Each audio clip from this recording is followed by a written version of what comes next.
Hello everyone, welcome to Shooter English.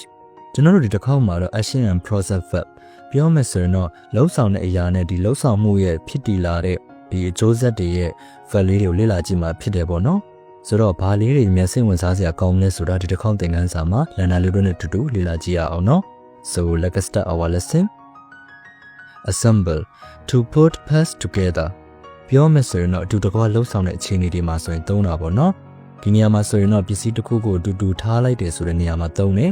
For example, we assemble the new furniture easily. ငါတို့ဒီ pre-board အသစ်တစ်ခုကိုလွယ်လွယ်ကူကူထားလိုက်တယ်ပြောမယ်ဆိုရင်တော့အတူတကွလှုပ်ဆောင်တဲ့နေရာမှာထားတယ်လို့သုံးတာပေါ့နော် Adjust to change something slightly for better fit or function.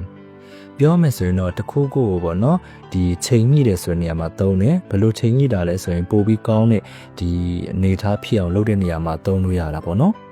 Adjust the chair height to be comfortable. ပြောမယ်ဆိုရင်ဒီခုံအမြင့်ခုံပေါ့နော်အမြင့်ခုံကိုဒါပိုပြီးတက်တောင့်တက်တာဖြစ်အောင်ညှိလိုက်ဒါပြင်လိုက်ဆိုတဲ့သဘောနဲ့လည်းနည်းနည်းသက်ဆိုင်နေ Establish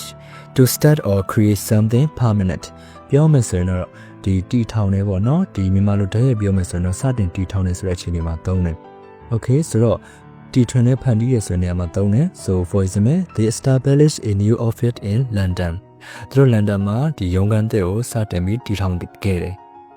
Operate to control or make something work. ပြောမယ်ဆိုရင်တော့ထိန်းချုပ်လိုက်တယ်သို့မဟုတ်တစ်ခုခုကိုပေါ့နော်အလုပ်ဖြစ်အောင်ဒါပြင်ဆင်နေဆိုတဲ့နေရာမှာသုံးလို့ရတယ် For example, he operates the washing machine carefully.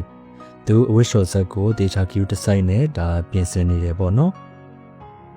ဆိုတော့ဒီတစ်ခေါက်သင်ခန်းစာမှာလည်း action and process verb ပြောမယ်ဆိုရင်တော့လှုပ်ဆောင်တဲ့ verb တွေနဲ့ဒီလှုပ်ဆောင်တဲ့ရလဒ်ရဲ့အကျိုးလက်နဲ့ပတ်သက်တဲ့ verb တွေပေါ့နော်ဒါလေးတွေကိုတူတူလေ့လာခဲ့တာဖြစ်တယ်